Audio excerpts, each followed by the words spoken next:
what are my confessions? One, and what have I done to make people truly hate me? There must have been a reason why people close to me would want to expose me to the public, to let others see me in a bad light. And so why is that? I must have done something really bad. So hi guys, so I just wanted to take this time to just really be honest with you guys about everything. I have some confessions to make about what's happened with me. I'm just going to tell you guys what happened. You're going to be my friend today who's going to listen, and I just wanted to be able to be honest and get everything out in the open. That way people are not wondering what's going on and wanting to get me onto going to live or something just to let me be honest. What happened to me? How did I go from having a really good job paying 6 figures to having no job at all, to where the point where I developed anxiety and I can't work at my job? Why is that? And then why are people after me, like I say? Well, I'm talking to you as my friend here because, like I said, I don't have a friend, and why not tell you guys, right? So, like, why do people hate me so much? Why do people close to me feel that it's their moral obligation to their religion to expose me like this? So what is it? When I moved down here, I've been alone for 2 years. I had a divorce. I went through something really tough in my life and I had to get a divorce. So I haven't had any intimate connections, right, or shared any intimacy with my ex-husband. We got a divorce, and he was always here for the kid, and that was that. Like, he knew what was going on. I knew what was going on. We had to do what we had to do for the kid, but that was it. I was very honest with him about me wanting to move on with my life and me wanting to start over. That's why I moved away in the first place. That's why I moved away from him, to be out of the same area that he was in, to be near my loved ones, for the support that I was seeking. And I didn't expect all this to happen instead. And so when I moved down here, I didn't know anyone, right? I had friends before, but we went our own ways for a while, and they have their own family. So it wasn't like I came back here and had friends or anything like that. I mean, I knew people down here.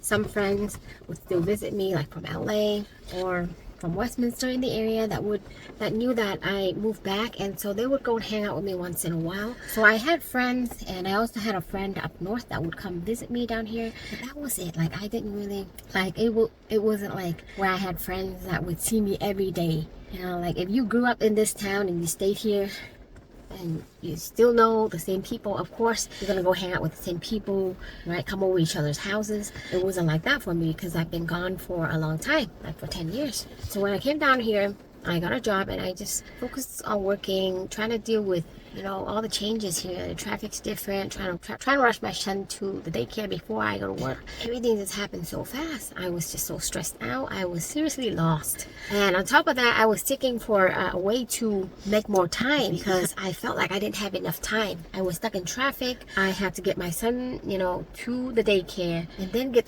to work by 8 o'clock, not be late. After work, I had to go to the daycare, pick him up, then go home. And sometimes, like, if I had a closing shift where I got off at 9:30, I would have to drive to the daycare to pick him up, wake him up in the middle of the night, and drive him home.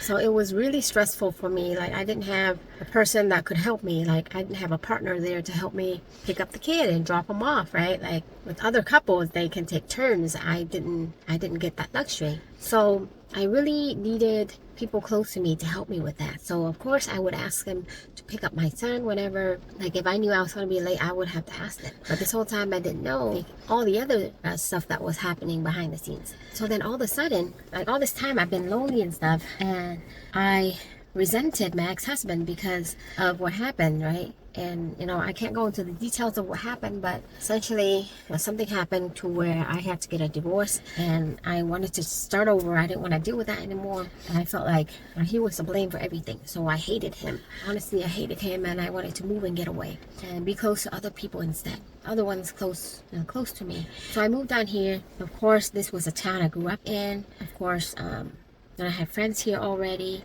And when I moved down here, I didn't talk to my neighbors because one of my neighbors is my ex, my first ex. So I have two serious relationships in my life, and I didn't want to talk to my ex because he was my first ex, my high school sweetheart. So, and we did not leave on good terms. I don't want to go into the details of what happened, but it wasn't on good terms, and I know that he hated me too. So of course I'm not gonna go over and be like, oh, hi there, neighbor, like I got you some cookies, right? It's just not something. Even though people say, oh, is it because he's Vietnamese or something? No, it's not, because it's because he was my ex. And plus, I am a natural introvert, right? Like, I was born an introvert. I cannot talk to people that I don't know yet unless I'm forced to. Like, let's say I go to work, I'm forced to talk, like I'm forced to help strangers, like I'll do it, but it's because I'm forced to. Like at home, if I'm not forced to, like an introvert would not willingly go out and make friends with their neighbors. That's just how an introvert is, and I've always been an introvert myself. It's super hard. Like, your heart starts beating, and you don't know the right words to say. You feel like you're a weirdo. I have no idea, but that's just how I am. Like, even now, I don't even go talk to my neighbors unless my son tells me, I want to meet the neighbors, and he drags me over. And then of course that's how I start talking to people. My son and my ex-husband they always are the ones that introduce me to people, because like I can't do it on my own. And ever since I met that's why one of the reasons why I got along well with my ex-husband so much was that he can talk to people, and because of him, I was able to be more comfortable around people. Like, say we go fishing, he'll go and talk to like strangers he's never met, and so I would talk to them too. And that's how I started becoming more comfortable with people. So when I moved down here, I was just trying to get my life together. Then I started wanting to learn about real estate to reach another goal so I could live near the beach, all kinds of crazy stuff. Like, I don't know what I was doing, to be honest. My life felt as though it was shattered. I had a stable place, a stable job. I had a house that was paid off, and all of a sudden I had to get up and move down here again to start over. It was just, I was out of place. I felt like I lost that stability that I've had for 10 years. I felt like I didn't have the family I had before. So I was in a really bad place. I was just going through the motions, trying to make it work. And I did it because of my son, and I didn't want to just keep doing that forever. Chasing against time, right? Just to get to work on time and to go home and then get some rest. And I felt like I didn't have the support and the help that I really needed in order to better manage time, better manage everything in my life at that time. I was late to work so many times. I was fired from my job, right? From the first job that I had down here. So it took a toll on me. But after buying my house here, I was approached by this guy, this guy who was in his late 20s, and he approached me. And I think this is the main reason why a lot of people around me felt the need to let the public know that this is something that's unacceptable. And like I said, at that time I was in a bad place. I was lost. I was away from God for a long time. I didn't know. I wasn't thinking in my right mind, right? So when he approached me, of course, me being in the position that I was and being alone for so long and just hating my ex-husband for what he did, I haven't had the attention or anything like that shown to me for almost 2 years. And so when this guy approached me, even though he was in his late 20s, that made me happy. So he approached me and he asked me to go hang out. And of course, being an older lady, right, I didn't have attention for a long time. Of course, I was excited to go hang out with him and have some fun, because I was like, you know what, it's why be sad, just have fun. And I didn't really think about age at this point, okay? That didn't really cross my mind. And I know there's people out there that is dating someone of a different age, with a huge difference in age. And there are people that have done it in the past. Right? Let me know if you have, or if you haven't, or if you are in a relationship where the age gap is a lot. Like for me, I'm 40. So I'm 40. I turned 40 in July. At that time when it was happening, I didn't think about the age. Now, if I look back, I know there's a big difference, and Like from their standpoint, right, they're just starting their life. Well, would I want my son to date someone that old? No, I don't. Thinking back now that I'm in my in the right headspace, I would say no, right? I would say it's not right for an older woman to date someone of that age. I said, so getting back to where I was, being, in a midlife crisis where I didn't know what was going on, and like I just was just trying to do the best I could, being in a new space and trying to start over and not getting the support that I needed. That's what I knew what to do at that time. And so I hung out with the guy. And like I said, he approached me. I didn't approach him. And when I hung out with him, he told me a lot of things. Okay, like that I wasn't the first older woman he's been with. Now this guy in his late 20s told me that his body count is in the 60s. It was 65 plus body count. So he's been with a lot of people. And he told me that he's learned a lot of things from older women, and he likes older women. And I'm not the first older female that he's been with. That he's been with 65 plus, and he's been with people, that he's met, like that he's associated with, whether it's co-workers, friends, whatever, right? Okay, so if people really want to know who he's been with, they need to check everybody. Like I feel like, I'm being punished. And I think that other people should be too, if that was the case, because I know for a fact that I'm not the first one, like first older woman he's been with. He's been with countless women before me. It was just that I was the unlucky one to be exposed, right? And my ex-husband knows about this, like, because he came home one day. I think he found out from somebody. It wasn't me. Like I didn't tell him because I didn't feel the need to, right? Because we're divorced. Like I don't have to tell him anything that I don't want to, right? And I think he found out from someone close to me, like close in my life. And he told me, hey, I heard that you had a Mexican boyfriend. And so I was like, yes, I did. Like I did. Like, so what? Because I was like, so what? I was like, because our family had to be like this. Like, because of you, I had to move. Like, because of you, I had to lose everything. Like, because of you, I had to lose all the stability. I had to leave the home that I loved over there. I had to, break our family apart. Like, I felt a lot of anger towards this man. And so he knew that no, it was his fault for what happened. But like at the end of the day, I didn't really care anymore. Like I told him, I knew it was a mistake, but you don't have to rub it in my face. I said, I'm already dealing with the whole world going after me. He's like, oh, you're crazy. You're just saying whatever, right? Like you're just imagining that. I'm like, no, it's true. Like people are after me for this.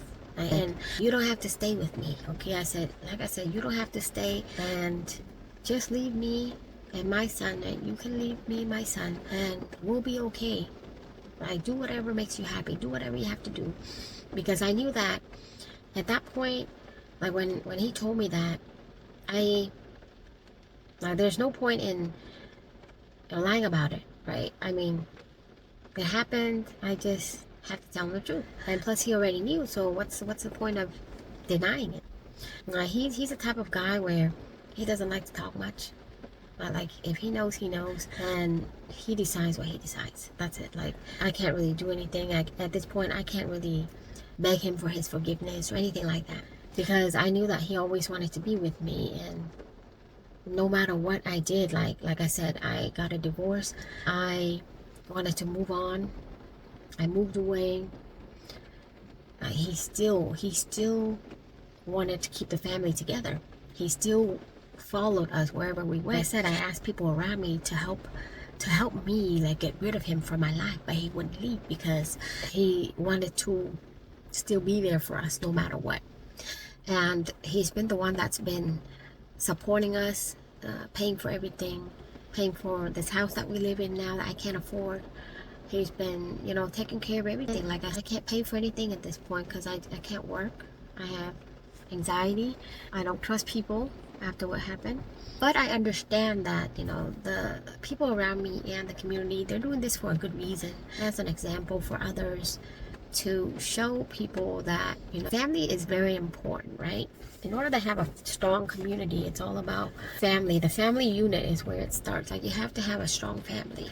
And in order for people to not cheat, not to commit adultery or infidelity, the family unit has to be strong. Like I said, I had a friend that, she used to go on Tinder and Plenty of Fish, and would just go out with all these men. And these men were, were all kinds. They did all kinds of jobs.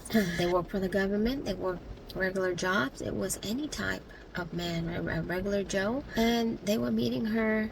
They would get intimate and everything, and then they would ghost her.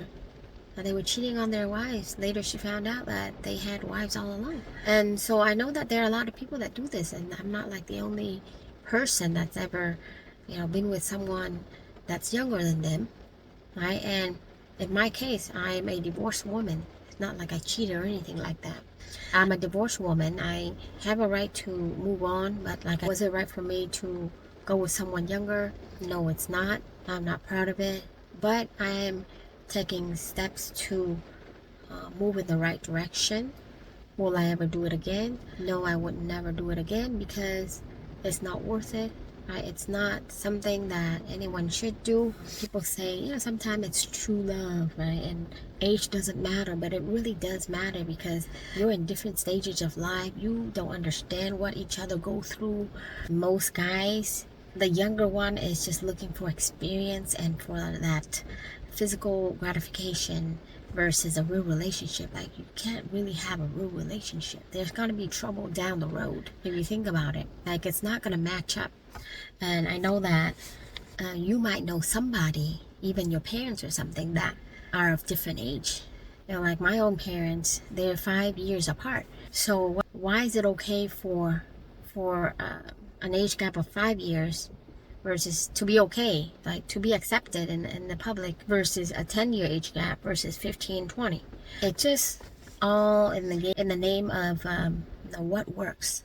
A 5-year age gap is not big of a difference, so it's acceptable. But tell me what you guys think. Like, how many years is okay? Like, what age gap is okay?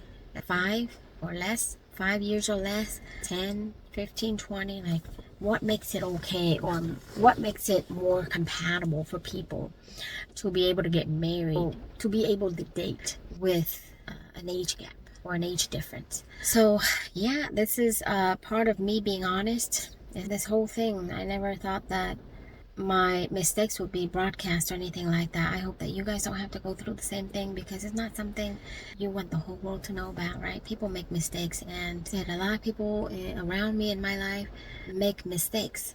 And I know that there's infidelity happening. There's someone I know that is still married but is engaged to someone else. It's a lot of things. I know that someone that got a divorce and remarried, right? According to religion, like, you're not supposed to do that, right? Like, but still, it's not broadcast. It's not exposed. So I know that those around me had done this for a purpose. People always go after the woman, right? The woman, to expose the woman for all these things. But how many times have you heard of an older man going with a younger girl, right? Dating a younger girl? It happens a lot, but when it's a man, it's okay. But when it's a woman, it's taken differently. It's not accepted or received as well when it comes to a woman. So let me know in the comments what you think. For me, I'm taking responsibility for my actions. This was when I wasn't in the right headspace, when I was going through a lot in my life. I was just trying to find my way back, and I had a midlife crisis. I didn't know what to do. I took out my 401k. I was trying to learn how to do real estate, learn how to earn passive income. I spent all of my money and still got nothing.